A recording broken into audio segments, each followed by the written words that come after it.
تو یہ ابھی جو کتاب پڑھی گئی اس میں بہت ضروری باتیں بتائی گئی. اس کتاب کے ایک ایک صفحے کو غور سے پڑھو، ساری زندگی کے مسائل حل ہو جاتے ہیں، کوئی پوچھنے کی ضرورت بھی نہیں پڑتی. لیکن ہم کیا ہے اس کتاب کو خالی سن رہے اور کیا انہوں نے پڑھا، سننے والے کو اس کا احساس نہیں ہوتا. ہر چیز اس کے ہر صفحے پر بہت عجیب عجیب بڑی باتیں لکھی ہوئی ہیں.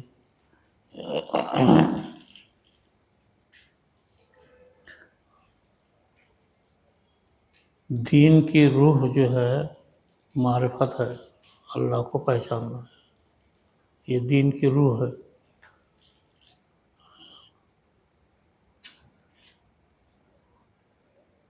اور یہی اصل ہے. جیسے انسان کے جسم میں روح رہتی ہے، انسان کے اندر جو روح ہے وہ اصل ہے. باقی جسم ہے، جسم فانی ہے، تو روح فنا نہیں ہوتا،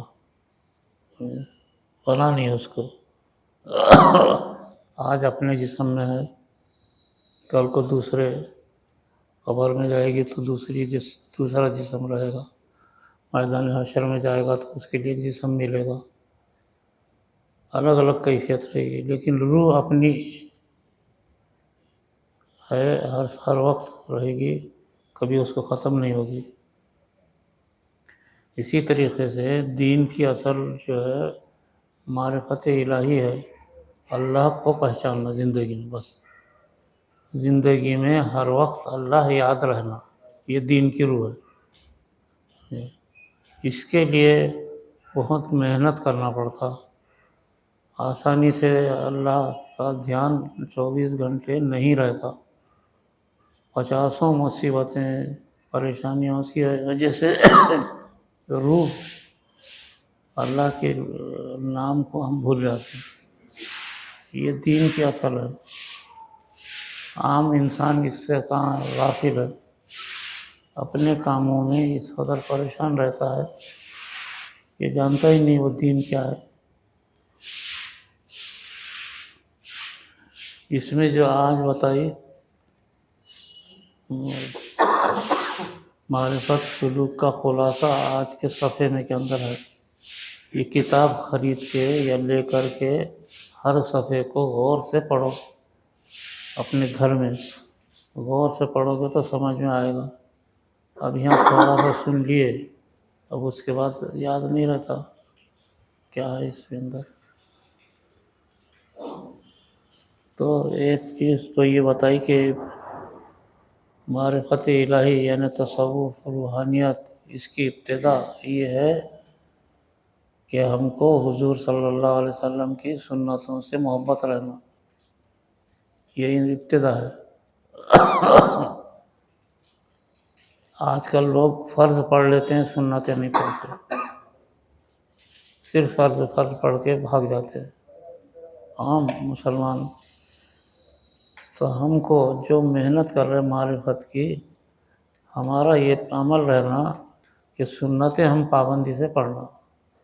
فجر میں گئے تو فجر کی 2 رکعت سنت ضرور پڑھنا، ظہر میں 4 رکعت سنت ضرور پڑھنا. یہ ابتدا ہے یہ دین کی. اس سے معرفت کے راستے کھلنا شروع ہو جاتے ہیں، دل دماغ روشن ہونے لگتا حضور صلی اللہ علیہ وسلم کے عمل پر عمل کرنے سے. یہ ایک راز ہے، یہ نقطہ ہے یہ. اور اس پر اتنی محنت کرنا کہ انسان کو زندگی میں اللہ کا نور حاصل ہو جائے. نور خداوندی انسان کو حاصل ہو گیا تو بس زندگی کامیاب ہوگی. اب وہ کسی بھی بڑے مرتبے پہ رہے گا، قطب رہے گا، ابدال رہے گا، ولی رہے گا، اور شریعت پر گہرائی سے عمل کرنے والا رہے گا، کچھ تو کچھ رہے گا. یہ انتہا ہے اس کی. لیکن درمیان میں یہ یاد رکھو کہ علم ضروری ہے. علم خاص طور سے اخلاق کا علم ہونا. اخلاق ایک پاکیزہ نفیس چیز ہے. اخلاق اچھا برتاؤ کرنا اس کو اخلاق بولتے ہیں. کسی سے بھی برتاؤ اچھا ہونا، کسی انسان سے، اپنے ماں باپ سے، استاد سے، پڑوس سے، رشتہ داروں سے، دوست احباب سے برتاؤ اچھا ہونا اس کا نام ہے اخلاق. اور دین کا شریعت کی زینت، شریعت کی خوبصورتی، شریعت کی اصل اخلاق ہے. بہت پاکیزہ نفیس چیز ہے اخلاق. نظر نہیں آتے لیکن اس سے ایسا اثر پڑتا ہے کہ آدمی مرعوب ہو جاتا اخلاق برتنے سے.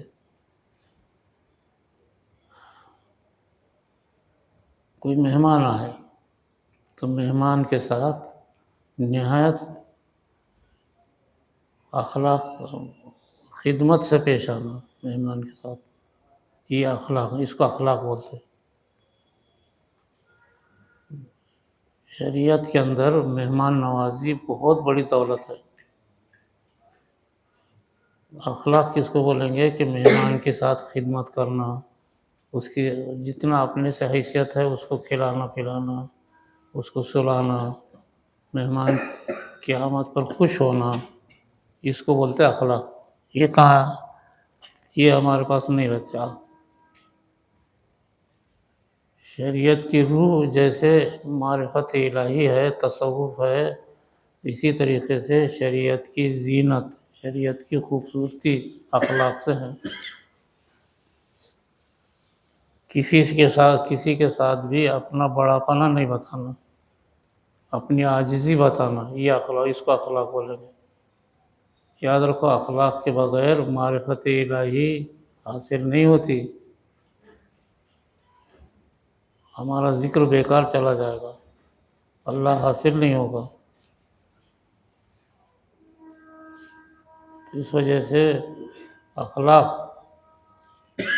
حضور صلی اللہ علیہ وسلم کے بارے میں اللہ نے کہا کہ آپ کو اخلاق کا مجسم بنا کے بھیجا ہے. سرکار سب سے اخلاق برتتے تھے، اپنے بڑوں سے بھی چھوٹوں سے بھی. بڑے تو کوئی بھی نہیں تھے آپ سے، لیکن ہر شخص کے ساتھ نہایت محبت کا برتاؤ کرتے تھے، تواضع کا، انکساری کا، حالانکہ آپ سب سے اونچے مرتبے پر تھے. کفار مکہ کے ساتھ بھی آپ نے نرمی کا برتاؤ کیا ہے. اسی طریقے سے صحابہ کے ساتھ آپ محبت سے پیش آتے تھے. راستے میں چلتے چلتے بچوں سے بھی سلام کرتے تھے، بچوں کو بھی سلام کرتے تھے. اگر کوئی بچہ پریشان حال ہے تو اس کو گود میں لے لیتے تھے. اسی طریقے سے اگر کوئی پریشان حال پڑا ہے اس کو اٹھا کے اپنے گھر لاتے تھے. اخلاق جو ہے اس راستے کی سب سے بڑی چیز ہے، اس کو سیکھنا زندگی. تو ذرہ برابر بھی غرور، تکبر آنے نہیں دینا اپنے اندر کہ ہم بڑے ہیں، ہم پیسے والے ہیں، ہم علم مفتی ہیں، عالم ہیں، یا ہمارے پاس ڈگری ہے. اپنے آپ کو یا خاندانی اعتبار سے اپنے آپ کو بڑا سمجھنا، یہ سب گناہ ہے. اخلاق حسنہ بولتے ہیں اس کو، اخلاق حسنہ. اور اس کے مقابلے میں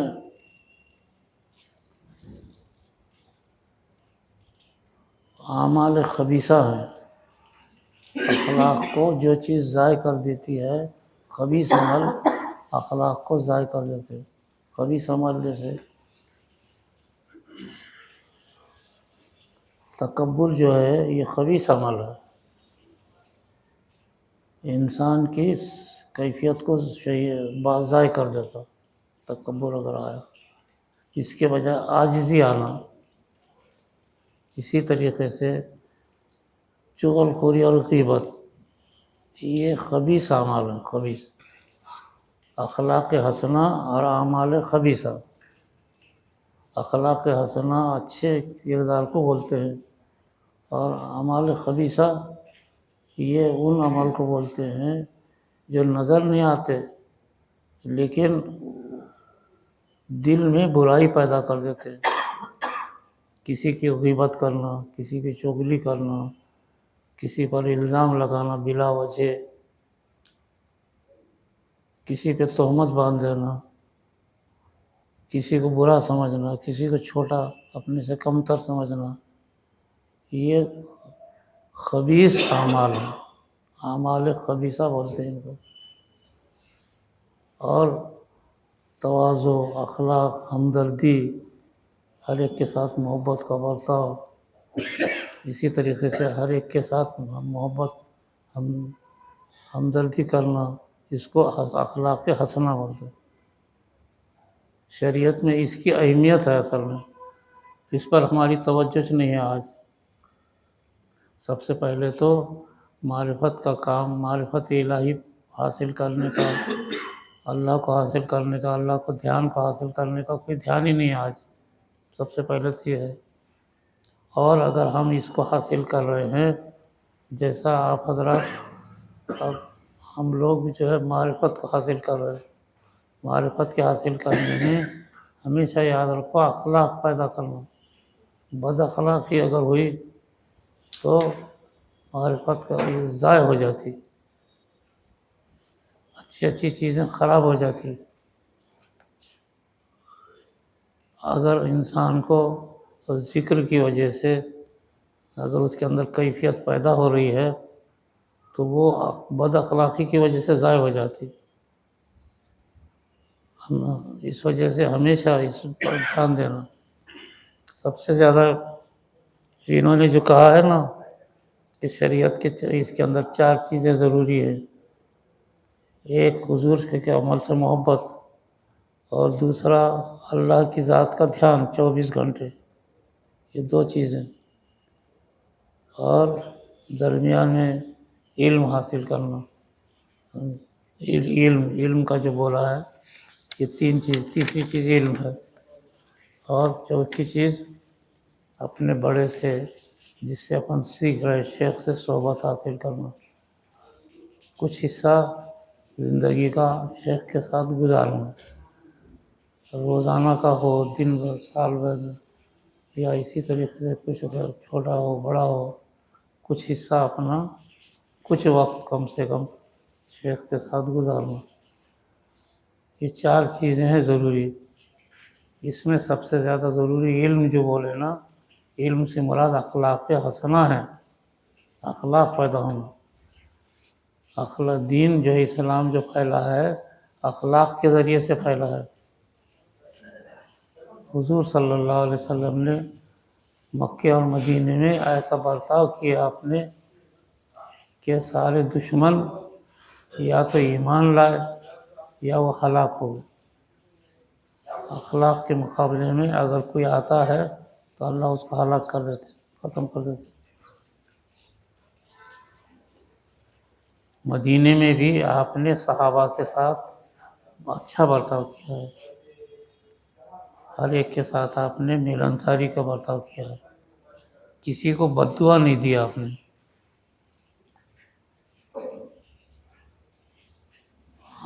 ہاں، اگر کسی کی قسمت میں دین نہیں ہے، کسی کی قسمت میں کامیابی نہیں ہے تو اس کو بد دعا دے سکتے ہیں کہ جو ایک ظالم ہے مثال کے طور پہ ظلم کر رہا، اس کے لیے بد دعا کر سکتے ہیں۔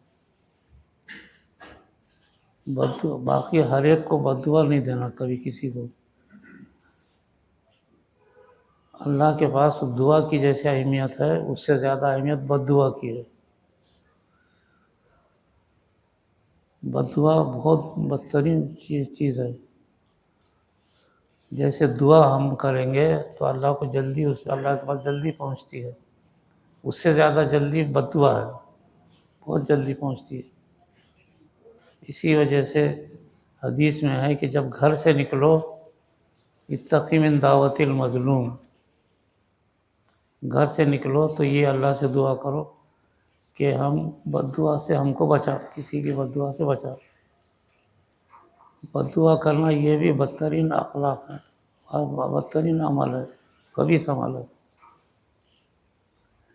تو یاد رکھنا اس راستے میں اخلاق کو اہمیت زیادہ ہے، اور بد اخلاقی یا خبیث اعمال کی کیفیت کو رد کرنا، اس کو اس سے روکا گیا ہے۔ اخلاق کی زیادہ اہمیت دے دی گئی۔ تو یہ اتنا لطیف کام ہے، بہت لطیف کام ہے۔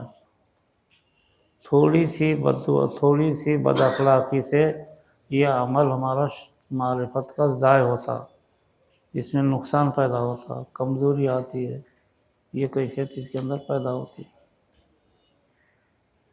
کئی مرتبہ ایسا ہوا ہے کہ بد اخلاقی کی وجہ سے پوری قوم کو تباہی آئی۔ ایک مرتبہ کیا ہوا کہ پوری دنیا پہ خلافت بنو عباس حکومت کرتے تھے، اور وہ پوری دنیا پہ قابض تھے۔ ان کا دارالسلطنت بغداد تھا، بغداد۔ لیکن اس قوم میں کمزوری آ گئی، کمزوری یعنی بد اخلاقی بہت آ گئی تھی۔ تو اس زمانے میں پہاڑوں میں ایک قوم رہتی تھی، وسط ایشیا بولتے ہیں، جہاں آج رشیا ہے، چائنا ہے، پہاڑوں کے علاقوں میں ایک قوم رہتی تھی، اس قوم کو تاتاری کہتے تھے۔ تو انہوں نے ایک مرتبہ سوچا کہ بھئی ہم لوگ اتنی پہاڑوں میں رہتے، بکریاں چراتے، محنت کرتے ہیں، لیکن بنو عباس یعنی خلیفہ وقت پوری دنیا پہ حکومت کرتے، ساری دولت ہے ان کے پاس، خزانہ ہے، روپیہ پیسہ ہے۔ تو ہم ایک مرتبہ درخواست کریں گے ان سے کہ ہماری بھی مدد کرو۔ حالانکہ یہ قوم بھی اس ایمان کے قریب آ گئی تھی۔ تو انہوں نے کیا کیا، ایک وفد، ایک بہت بڑی جماعت تیار کی، اور ان کو جو ہے کچھ لکھ کر کے دیا، اور کہا کہ جاؤ بغداد جا کر کے بنو عباس کے دربار میں اپنا مطالبہ پیش کرو، ہو سکتا ہے وہ ہماری مدد کریں گے۔ چنانچہ وفد جو ہے روانہ ہوا اور بادشاہ کے دربار میں پہنچا۔ بادشاہ کے دربار میں، بادشاہ یعنی خلیفہ وقت تھے بنو عباس، ان سے درخواست کی کہ ہم لوگ جنگل میں رہتے ہیں، غریب ہیں، جانوروں کو پالتے ہیں، کھیتی باڑی کر کے ہمارا گزر بسر ہوتا ہے، اور آپ کی حکومت پوری دنیا پر ہے، آپ کے پاس ساری نعمتیں ہیں، لہذا آپ ہماری مدد کریں۔ یہ ایک اخلاقاً انہوں نے، حالانکہ وہ اس وقت ایمان نہیں لائے تھے، تاتاری قوم میں ایمان نہیں تھا، لیکن اخلاق تھے۔ کئی قوموں میں آج کل ایمان نہیں ہے لیکن اخلاق ہے۔ ہندوستان کی جو ہے بت پرست قوم میں بہت سارے لوگ ایسے ہیں، ایمان نہیں لائے لیکن اخلاق بہت اچھے رہتے، برتاؤ بہت اچھا کرتے۔ تو وہ قوم میں ایمان نہیں تھا لیکن بہت بااخلاق قوم تھی۔ تو بادشاہ وقت نے، خلیفہ وقت نے سنا ساری باتیں، اور ان کے ساتھ بجائے یہ کہ ہمدردی کرتے، اخلاق برتتے، ان کے لیے مدد کا تیار ہو جاتے، اگر اس وقت مدد کے لیے تیار ہو جاتے تو ساری قوم ایمان لاتی۔ یہ 7ویں صدی ہجری کا واقعہ ہے، 7ویں 8ویں صدی ہجری، 8ویں صدی ہجری۔ تو ان کو بجائے کہ ہم ان سے ہمدردی کرتے، حالانکہ خلافت بنو عباس ساری دنیا پہ حکومت کرتے تھے، لیکن بعض جگہ کیا ہوتا ہے، بہت زمانے سے حکومت چل رہی تھی تو غرور آ گیا، تکبر آ گیا، اپنے آپ کو بڑا سمجھنے لگے، عیش عشرت میں زندگی گزارنے لگے، تو بجائے ان کے ساتھ ہمدردی کرنے کے ان کو پکڑ کے گرفتار کرا اور قتل کر دیا۔ کوئی بھی وفد دنیا میں کسی بھی جگہ جاتا ہے تو اس کا احترام کرنا ضروری رہتا ہے، چاہے وہ دشمن ہو یا دوست ہو۔ دنیا کا اصول ایسا ہے، انسانیت کا اصول ہے کہ کوئی وفد، کسی کا وفد آیا تو آپ اس کے ساتھ اچھے برتاؤ کریں، انسانیت کے بات چیت کریں۔ انہوں نے اٹھا کے اسے قتل کر دیا۔ بس یہی بد اخلاقی جو بغداد میں ہوئی مسلمانوں سے، خلیفہ بنو عباس سے، اس کا انجام اتنا برا ہوا کہ پھر انہوں نے کیا کیا کہ تیاری شروع کی، ساری قوم نے تیاری شروع کی، جنگجو تیار کیے، بہادر لوگ پیدا کیے، اور ایک بہت بڑی طاقت بن کے جو ہے بغداد پہ حملہ کر دیا۔ ایسا حملہ کیے کہ بغداد کا صفایا کر کے چھوڑ دیا، لاکھوں لوگوں کو قتل کر دیا۔ یہ صرف اپنے بڑے پنے کی وجہ سے، اپنے آپ کو بڑا سمجھ رہے تھے، ہم خلیفہ وقت ہیں، ہم دنیا پہ حکومت کرتے ہیں۔ یہ ان کا غرور، تکبر ان کو تباہ کر دیا۔ حالانکہ بغداد اسلام کا علم و فن کا مرکز تھا، لیکن جو اقتدار پہ جو لوگ تھے وہ ان کے اندر غرور آ گیا، تکبر آ گیا اقتدار پہ رہنے کی وجہ سے، اور انہوں نے ان کا قتل کر دیا تھا۔ تو اس کا انجام یہ ہوا کہ تاتاریوں نے 2 سال 3 سال تیاری کر کے ایسا زبردست حملہ کر دیا خلافت پہ کہ لاکھوں کا لشکر خلافت کا نیست نابود ہو گیا، لاکھوں انسانوں کو قتل کر دیے، خون کی ندیاں بہا دیے۔ بہت بڑا نقصان ہوا مسلمانوں کا۔ صرف اقتدار پہ رہنے کے بعد اور تواضع و انکساری برتنا ضروری رہتا ہے۔ نقصان ہو گیا، بہت بڑا نقصان ہو گیا۔ ایسا ہوا کہ بڑی مشکل سے پھر اللہ والوں نے سنبھالا اس کو۔ یہ صرف مسلمانوں کی بد اخلاقی سے۔ تو میرے عزیز دوستو دیکھو، یہ معرفت الہی کا کام بہت نازک کام ہے، نفیس کام ہے، صاف ستھرا کام ہے۔ اس کو ذرا سی کوئی بھی چیز اگر ڈال دیے، جیسے دودھ میں، گھڑے بھر دودھ میں 1 نمک کا کنکر ڈال دیں گے تو دودھ کا کیا حال ہوگا؟ اسی طریقے سے بہترین کام ہے یہ۔ اس کام کو اپنی بد اخلاقی سے برباد مت کرو، اخلاق سے اس کو تیار کرو، اخلاق پیدا کرو اس کے۔ ورنہ دنیا بولے گی کہ دیکھو یہ لوگ بہت ذکر کرتے، اپنے آپ کو بتاتے اور جو ہے گالی گلوچ کرتے، یا فجر کی نماز نہیں پڑھتے اور اپنے آپ کو بولتے ہم ولی بن رہے۔ اور ایسا ہوا ہے کئی جگہ۔ معرفت کا کام سیکھنے کے بعد لوگ سمجھنے لگے کہ ہم ولی ہیں، ہم اللہ کو حاصل کر رہے ہیں، اللہ کا ذکر کر رہے ہیں، ایسا اپنے آپ کو بڑا سمجھنے لگے تو اس کا اثر غلط ہو گیا، سب ختم ہو گیا، پھر کچھ بھی نہیں رہتا۔ عام طور سے ایسا ہوتا ہے۔ تو اس معاملے میں ہمیشہ توجہ دو کہ اپنے اندر تواضع، انکساری اخلاق، لوگ دیکھیں تو بولنا ہاں واقعی یہ لوگ ذکر کرتے ہیں اللہ کا، تو اللہ کے صفات بھی، اللہ کے اخلاق بھی اختیار کرتے ہیں اور سنتوں کی پابندی کرتے ہیں۔ یہ لوگوں کے ذہن میں ایسا اثر پیدا ہونا۔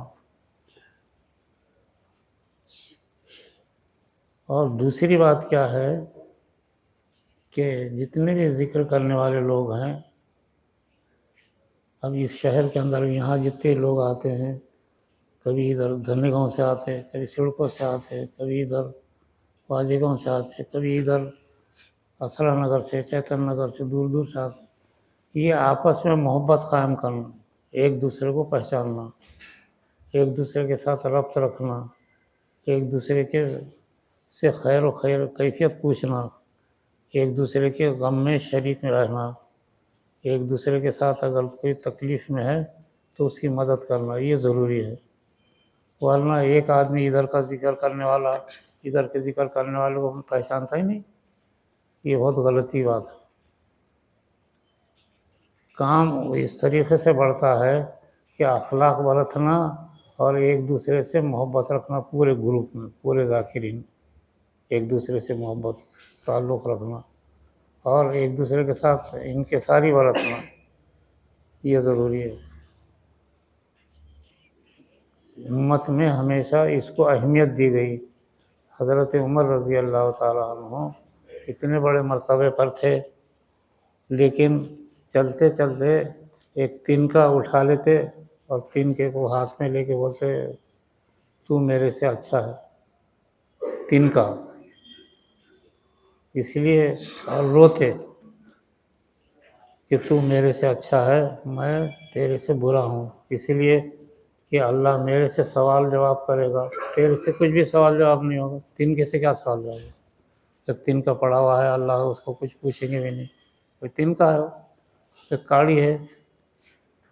اور حضرت عمر رضی اللہ تعالیٰ عنہ فرماتے کہ بھائی مجھ سے تو سوال جواب ہوگا قیامت میں، تیرے سے تو کچھ بھی نہیں ہوگا، لہٰذا میں تیرے سے بہت بدتر ہوں، ایسا حضرت عمر رضی اللہ تعالیٰ۔ اور حضرت عمر اس قدر اس میں سادگی بھی رکھنا، سادگی، معرفت کے راستے میں سادگی بھی رکھو۔ حضرت عمر رضی اللہ تعالیٰ عنہ مدینے میں جب باہر رات میں سفر کرتے تھے تو ان کے کرتے پر 65 60 70 جگہ سیا ہوا رہتا تھا، سیا ہوا، اور کئی پیوند لگے ہوئے رہتے تھے حضرت عمر، حالانکہ خلیفہ وقت۔ اس قدر سادگی امت میں مسلمانوں نے برتی جب اسلام ترقی کر گیا۔ آج دنیا میں سادگی رہی نہیں، اقتدار پر آنے کے بعد لوگ اسے جو ہے ساری دولت اختیار کر لیتے ہیں۔ سادگی اختیار کرنا، تواضع اختیار کرنا، انکساری اختیار کرنا، ایک دوسرے سے محبت رکھنا، یاد رکھو۔ اور ادھر کا ایک ذاکر ہے، اس کو ادھر کا ذاکر سے پہچانتا ہی نہیں، تو یہ ہمارا کام صحیح نہیں۔ پہچاننا ایک دوسرے کو، ایک دوسرے کا دھیان رکھنا۔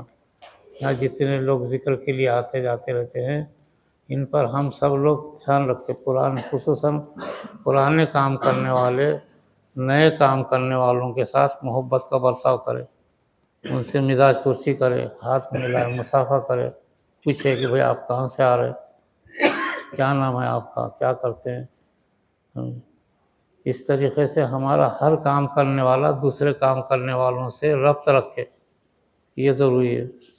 یہ دو چیزیں میں جو آپ کو بتا رہا ہوں، ایک تو اخلاق اور ہمدردی، اور دوسرا جو ہے تعلق ایک دوسرے کے ساتھ۔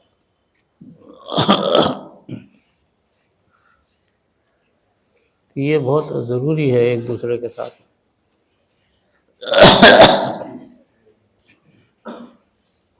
حضرت عمر کے زمانے میں ایک جنگ ہوئی، جنگ یرموک، تو اس میں جنگ یرموک میں مسلمانوں کی فوج میں عورتیں بھی تھیں، اور وہ زخمیوں کو پانی پلانا، زخمیوں کی مزاج میں ان کی پٹی، ان کی زخموں کی پٹی باندھنا، ان کی صفائی کرنا، جو زخمی ہو گئے ان کے لیے ان کے ساتھ ہمدردی کرنا، اسی لیے کرتے تھے۔ تو جو عورتیں اس میں متعین تھی، اس میں مرد عورت دونوں بھی تھے۔ جنگ میں اگر کوئی زخمی ہوتا تو اس کی مرہم پٹی کرنا ان کا کام تھا۔ اتفاق سے ایک زخمی آدمی کو لا کے رکھ دیے، تو اس کی انہوں نے زخم مرہم پٹی شروع کر دی. اس نے بولا پانی پلاؤ، تو پانی لا کر کے دے دیے. پانی جب اس نے منہ کو لگایا تو دوسرا زخمی آ کے پڑا. وہ یہ زخمی پہلا اور دوسرا زخمی یہ کوئی بھائی نہیں تھے، رشتہ داری نہیں تھی، صرف مسلمان ایمان والے تھے. ایسے وقت میں موت کی کیفیت ہے، پانی مانگ رہا، پانی پی رہا. ایسے وقت میں دوسرے زخمی نے پانی مانگا تو پہلے زخمی والے نے یہ کہا کہ پہلے پانی اس کو پلاؤ. حالانکہ کتنا نازک وقت رہتا ہو. یہاں تو بریانی کھانے دعوتوں میں دیکھو سب اپنی طرف کھینچتے رہتے، اخلاقی نہیں رہے، بد اخلاقی عام ہو گئی. دعوتوں میں تو مسلمانوں کی بد اخلاقی نظر آتی ہے، بہت بد اخلاق دعوتوں میں، سب اپنی طرف کھینچتے رہتے. کیا کبھی ملتا نہیں کبھی. اور دعوتوں میں اس قدر تیزی سے کہ ایک کے پیچھے ایک لائن لگا کے کھڑے ہوئے رہتے. بد اخلاقی عام ہو گئی. حالانکہ ہر آدمی کے پاس کھانا ہے، پیسہ ہے، روپیہ ہے، ہر آدمی بریانی تہاری کھاتا ہے، مگر دعوتوں میں بد اخلاقی. تو دوسرے آدمی کو جب پانی پلانے لگے تو وہاں تیسرا آدمی آیا زخمی. تو اس نے دیکھا کہ پہلا دوسرا آدمی پانی پی رہا، تو اس نے بولا مجھے بھی پانی پلاؤ. تو دوسرا زخمی بولا یہ پانی مجھے نہیں، پہلے اس کو پلاؤ، تیسرے کو پانی پلاؤ. تیسرے کے منہ کو لگایا تو چوتھا آیا زخمی. تو تیسرے والے نے بولا یہ پانی چوتھے کو پلاؤ. تو ایک پیالہ پہلے زخمی کو منہ کو لگا تھا، وہ دوسرے کے پاس گیا، وہی پیالہ تیسرے کے پاس گیا، وہی پیالہ چوتھے کے پاس گیا. لیکن چاروں کا انتقال ہو گیا. وہ ترتیب سے جب واپس پیالہ آنے لگا تو جس کو لگا وہ اس کا انتقال ہو گیا. کس قدر ہمدردی جو ہے مسلمانوں میں تھی. آج ہمدردی رہی نہیں مسلمانوں، پڑوس کے ساتھ نہیں رہی، رشتہ داروں کے ساتھ نہیں رہی. تو اسلام اسی وجہ سے کمزور ہو گیا. اور معرفت کا کام خاص طور سے یہ روح ہے، سمجھے، یہ بہت نازک کام ہے. دودھ کے گھڑے میں ایک کنکر اگر نمک گر گیا تو ستیہ ناش ہو جاتا. ایسے ہی اس کام کے اندر اگر ذرہ بھی بد اخلاقی کرو گے تو فیل ہو جاؤ گے، نفع نہیں ہوگا، فائدہ نہیں ہوگا. اور اسی طریقے سے ذرہ بھی سنت کی خلاف ورزی کرو گے، سنت کے خلاف، فیل ہو جاؤ گے. اخلاق اور سنتیں یہ دونوں کا لحاظ رکھنا اور ہمدردی ایک دوسرے کے ساتھ. صحابہ اسی وجہ سے کامیاب ہوئے. حالانکہ وہ 4 لوگ آپس میں رشتہ دار نہیں تھے، صرف مسلمان تھے. پہچان ہزاروں کا لشکر، ایک دوسرے کو کون پہچانتا، لیکن یہ معلوم ہے کہ یہ مسلمان ہے، بس اس کی مدد ہوتی. اس وجہ سے اس کام میں یہ کام بہت نفیس کام ہے. اللہ لاکھوں لوگ پھر رہے، لاکھوں لوگ عبادت کر رہے، لاکھوں لوگ روزہ رکھ رہے، نمازیں پڑھ رہے، حج کر رہے، لیکن وہ فیل ہیں اس وجہ سے کہ اللہ کی معرفت حاصل نہیں. بہت پیسہ آیا ہے لوگوں کے پاس. بمبئی میں، حیدرآباد میں بہت سے لوگ ایسے ہیں کہ ہر جمعہ کی نماز خانہ کعبہ میں جا کے پڑھتے ہیں. ہر جمعہ کو یہ پاسپورٹ ویزے سے پلین سے بمبئی سے حیدرآباد جدہ جاتے ہیں اور حرم جا کے جمعہ کی نماز پڑھتے ہیں اور پھر واپس آتے ہیں ہر جمعہ کو. لیکن ان کے پڑوس کے لیے رشتہ دار لوگ بیمار مر رہے، ہمدردی نہیں رہی ان کو. تو ایسی عبادت کام نہیں دے گی، اسی لیے کہ ان کو معرفت نہیں ہے، اللہ کی معرفت حاصل نہیں. اللہ کی معرفت یہ سب سے بڑی دولت ہے. اللہ کے اوپر محنت کرنا، اللہ کی ذات پہ. اب یہاں اللہ اللہ اللہ اللہ اللہ اللہ، اللہ پہ محنت، یہ سب سے بڑی دولت ہے. اس کے لیے ہمیشہ اخلاق برتنا اور اخلاق کے ساتھ ساتھ جو ہے سنتوں کی پیروی کرنا. کبھی بھی سنت کی نماز نہیں چھوڑنا. جمعہ کی نماز میں دیکھو بس امام نے دعا کرا کہ ساری مسجد خالی ہو جاتی ہے، سنت ہے نہیں، تو اپنا ایمان اسلام خالی ہو گیا اس وقت. تو اس معرفت کے کام میں تو کم سے کم 2 چیزوں کا دھیان ہمیشہ رکھنا، سنتوں کی پابندی، فجر کی نماز سنتوں کے ساتھ تکبیر اولیٰ کے ساتھ ادا ہونا، اس کو بولتے دینداری. تو ہمارے پاس بادشاہ بھی ایسا تھے. میں آپ کو بتایا تھا کہ جامع مسجد دلی کو جب تعمیر ہوئی، شاہ جہاں نے جب تعمیر کرایا تو اعلان کیا کہ مسجد کا سنگ بنیاد افتتاحی تقریب ہوں گی، افتتاحی مسجد کی افتتاح ہونے والی تھی، تعمیر تو ہوئی تھی، بلکہ تاریخ میں آتا ہے کہ سنگ بنیاد کی تاریخ تھی، وہ کسی نے کہا نہیں افتتاح کی تاریخ تھی. تو سنگ بنیاد کی تاریخ اگر سمجھیں گے تو اعلان کیا انہوں نے کہ دنیا میں جو سب سے زیادہ نیک آدمی با اخلاق ہو وہ آ کے بنیاد رکھے. 3 شرطیں لگائی تھی. ایک 5 وقت کی نماز پوری ادا ہو، دوسری تہجد پڑھتا ہو، تہجد سب سے بڑی سنت ہے یہ تو. تیسری شرط لگائی تھی انہوں نے کہ غیر محرم عورت کی صورت نہ دیکھا ہو، یعنی اپنی ماں بہن بیوی بیٹی کے علاوہ کسی کی صورت نہ دیکھا ہو. یہ 3 شرطیں لگائی. جس کے اندر یہ 3 شرطیں ہیں وہ آ کے اس کی سنگ بنیاد رکھے. اس کی شاہ جہاں نے اعلان کیا اور جو بھی رکھے گا اس کو ہندوستان کا سب سے بڑا اعزاز دیا جائے گا. لاکھوں لوگ جمع ہو گئے، بڑے بڑے اہل علم، علماء، فضلاء، کوئی بھی آگے نہیں آیا. یہ ہمارے بادشاہ کیسے تھے دیکھو، اتنی دولت فراوانی. شاہ جہاں کے زمانے میں جس قدر دولت ہندوستان میں تھی اس سے پہلے کبھی یا اس کے بعد نہیں رہی. اتنی دولت، خزانہ سونے کے ڈھیگ لگے ہوئے تھے، ہیرے جواہرات، اتنی دولت تھی. اس وجہ سے ایسی ایسی عمارتیں بنوائی جو کسی نے تعمیر نہیں کی. جامع مسجد، لال قلعہ. تو کسی کی کوئی بھی نہیں آیا. آخر میں شاہ جہاں خود آگے آئے اور کہا کہ الحمدللہ میں نے آج تک کسی غیر محرم عورت کی صورت نہیں دیکھا، اور اسی طریقے سے میں نے تہجد نہیں چھوڑی آج تک، اور میری سنت تہجد کے علاوہ میری کوئی نماز فوت نہیں ہوئی 5 وقت. خود بڑھ کے سنگ بنیاد رکھے. اسی وجہ سے جب جامع مسجد اس طریقے سے تعمیر ہوئی تو جامع مسجد میں سرکار دو عالم صلی اللہ علیہ وسلم کو نماز پڑھتے ہوئے دیکھا گیا. اور جس ہاؤس پہ بیٹھ کر کے سرکار نے وضو کیا تھا وہاں آپ کے پیروں کے نشان ابھی بھی ہیں، ابھی موجود ہیں. یہ کہیے. اور اس قدر با اخلاق لوگ تھے.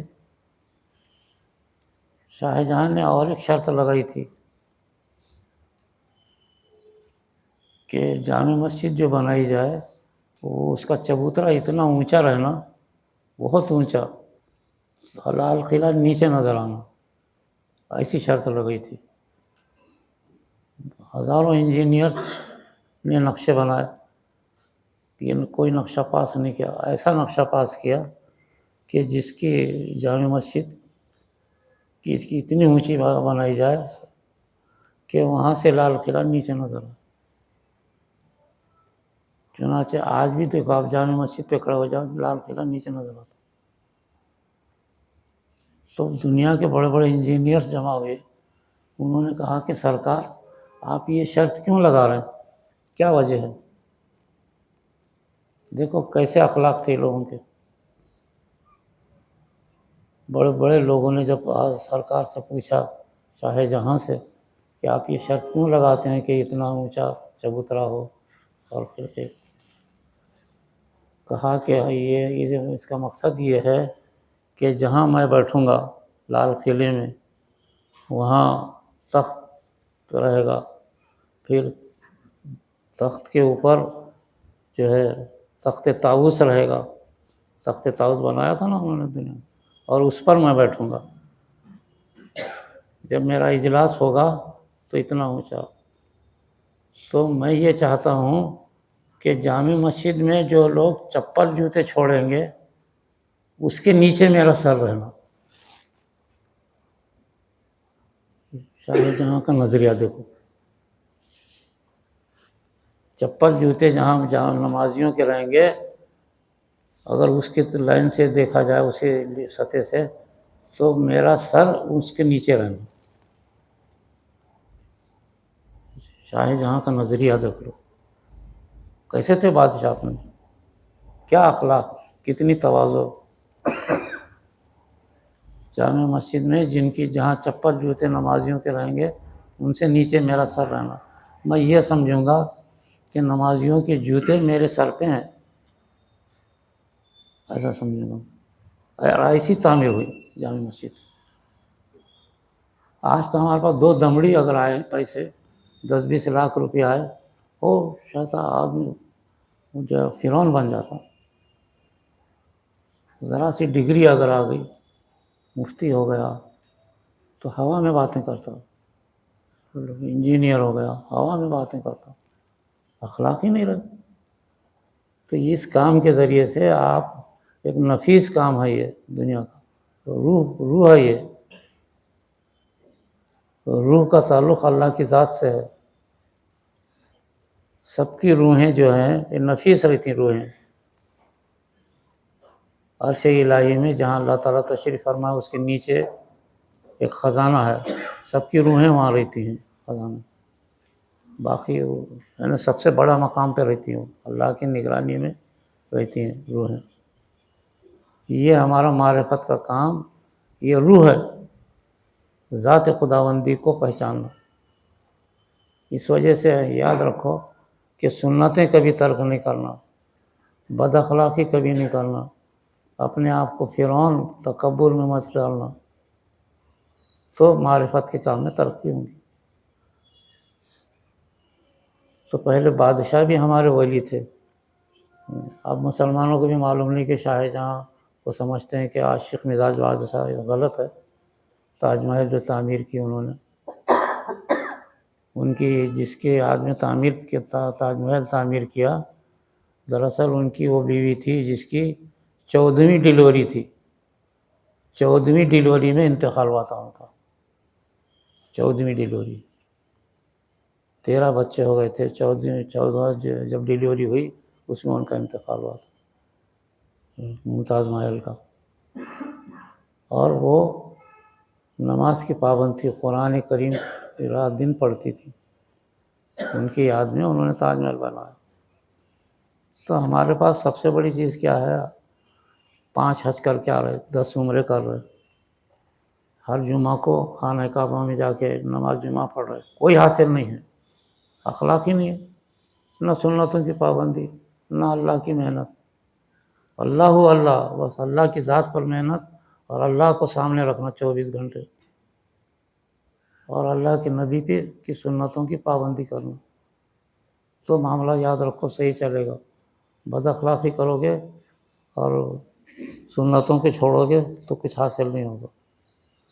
تو میں یہ چاہتا ہوں کہ اس کے ساتھ ساتھ آپ یہ چیزیں بھی سننا اور عمل کرنا اس پر، ٹھیک ہے؟ آج کا یہ سبق ختم ہو گیا، 11:15 ہو رہا ہے، ٹھیک ہے؟ ذکر ہوں گا اب، اور ذکر میں بھی آپ حضرات ذکر کرانا سیکھو، ذکر کرائیں گے تو اس میں طاقت پیدا ہوتی۔ ذکر کرنا تو آسان ہے لیکن ذکر کرانا ذرا کٹھن رہتا۔ ذکر کرانا سیکھو، اگرچہ کہ بہت سارے لوگ سیکھ رکھے ہیں۔ کل پرسوں میں تقیہ کی مسجد میں گیا تھا، سبریز میں ذکر کرایا تھا، اچھا صحیح، اسی طریقے سے بہت صحیح اصول سے ایسے ہی ہر شخص سیکھنا، ذکر کرانا۔ ٹھیک ہے، چلو آج ذکر کراؤ۔